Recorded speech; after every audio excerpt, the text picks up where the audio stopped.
السلام عليكم ورحمة الله وبركاته، متابعينا ومتابعين القناة الأعزاء. تفاعلت جماهير فريق ليفربول مع هدف النجم محمد صلاح الذي سجله مساء اليوم في بطولة الدوري الأوروبي ضد تولوز. استضاف في ملعب الأنفيلد مباراة الفريقين في الجولة الثالثة من دوري المجموعات الدوري الأوروبي، حيث فاز ليفربول ب5 أهداف مقابل هدف. شارك محمد صلاح كبديل في الدقيقة 69 وسجل الهدف الخامس. قال أحد جماهير ليفربول: إذا لم يسجل صلاح فإن المباراة لن تكتمل، فهو لا يمكن إيقافه.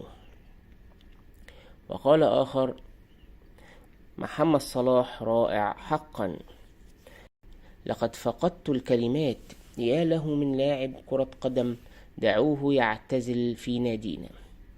وتابع مشجع آخر: امنحوه عقدا جديدا، مع العلم أن صفقة محمد صلاح الحالية ستنتهي في صيف 2025.